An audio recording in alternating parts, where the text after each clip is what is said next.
I want to show you how a very small route change at just the right place and just the right time can make a difference worth millions, maybe eventually billions of dollars. Up until only a few weeks ago, this is how 1/5 of the world's oil supply traveled from the Middle East to world markets through the Strait of Hormuz, until Iran, under attack from the US and Israel, shut it down. But since then, the world has noticed ships, more and more as the weeks go by, transiting a slightly different route, squeezing through this tiny waterway only a few kilometers wide. I want to make one thing very clear. Any ship traveling this route is traveling deep into Iranian coastal waters, which means Iran decides whether any of these ships make it through in one piece. So there is, according to more and more reports, a toll, payment for safe passage, the regime extracting money from a global oil economy that is increasingly desperate to get product moving again. One of two reported tolls went as high as $2 million for one ship. Let's talk about how lucrative this might be for Iran and just what kind of leverage it has.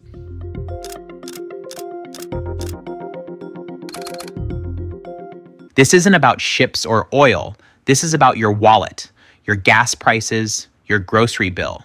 Welcome to Partisan Pulse, where we break down the biggest political moments and expose what the headlines leave out.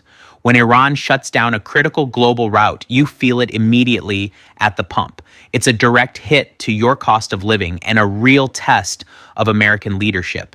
And we're breaking down how it happened, what it means for you, and why there still aren't clear answers. So let's start with what we know before diving into what we don't know. Lloyd's List published on Monday a report that so-called zombie tankers were transiting this new Iran-approved toll route through the strait.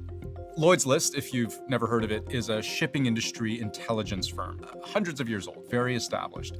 These zombie tankers, hiding their true identities and origins, are reported to be among more than 20 that have now taken this detour. At least two of these ships, according to Lloyd's List, have paid tolls. One fee reported to have been around $2 million. And this is something the Iranian regime may wish to expand. It has reportedly considered and discussed the idea of making these tolls permanent.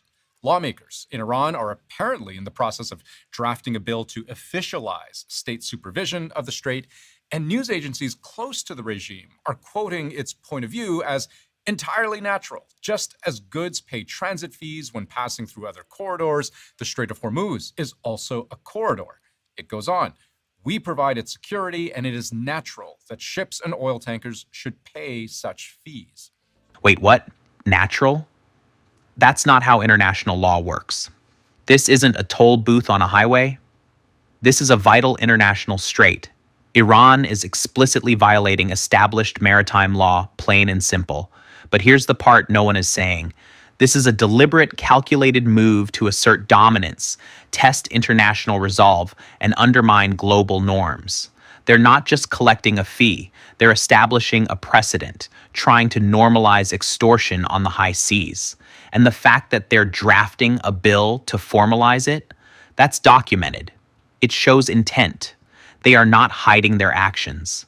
They are openly daring the world to stop them. And so far, the world is watching. This is where it gets serious. Now, international law is very clear that tolling the strait is not natural, as they put it. But I'll get to that in a second, because first, let's put the toll itself in context. And I'm going to start really big, blue sky, then we'll zero in on the ship-by-ship breakdown. Figure, in a typical year, the estimates for how many tankers go through the Strait of Hormuz is somewhere between 30 and 50,000. Let's take the low end of that and apply a $2 million toll to each ship. That's $60 billion, or what would be almost a fifth of Iran's GDP last year. Now, I'm not saying Iran could plausibly start charging that amount of money to every single ship and that they'd all pay without question. It's more complicated than that. This is very, very hard to actually implement. If there were to be like a actual toll system in place, it would require like an international cooperation. That's not what's happening. They would be both in charge of providing security through the toll transit, but also being the chief source of insecurity that's brought us to this point in Hormuz. So tankers and ships in general may not trust the Iranians to let them through. Exactly. They are both the arsonist and the firefighter, demanding payment to put out the very fire they started. That's measurable. Think about the audacity. But pay attention to this. The speaker makes a critical point about trust. Who would trust a regime that actively destabilizes the region to then ensure safe passage? It highlights the complete breakdown of international order when a major power doesn't step in. If this kind of breakdown matters to you, this is exactly what we do here. We expose the double standards and the dangerous realities that impact your future.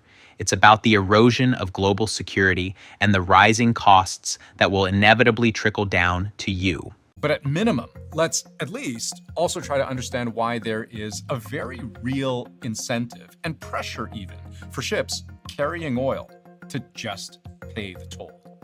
Because $2 million per ship does sound like a lot, but when you consider a typical oil tanker that travels the strait, the biggest ones come in two classes, very large and ultra-large crude carriers. And just to give you a sense of how big these ships really are, a VLCC, 330 meters long. That's as long as a 100-story building is tall.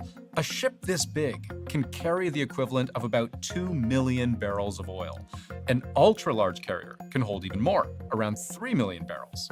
So you do the napkin math, a $2 million charge on 2 million barrels of oil, that's $1 a barrel. The international benchmark price of oil for a couple weeks now has topped $100 a barrel. So Iran has effectively taken, in thus far a very ad hoc, isolated way, up to a 1% cut of what all that oil stuck in the strait is currently worth. So you tell me, you have a $200 million ship carrying $300 million worth of oil, and you'd like to get it moving, thank you very much. What possible reason could you have not to pay a $2 million toll?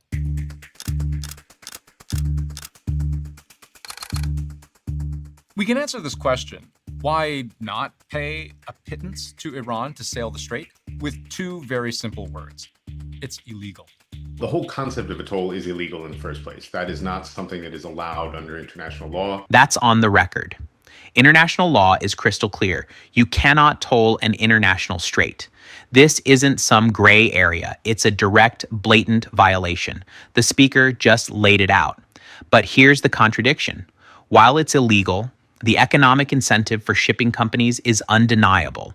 $1 a barrel is a pittance compared to the value of the cargo. This creates a dangerous loophole where legality is ignored for profitability, empowering the very regime that's breaking the law. This is where it gets serious. This isn't just a legal debate for academics. It's a real-world scenario where a hostile nation is effectively holding global trade hostage, extracting billions, and nobody is stopping them.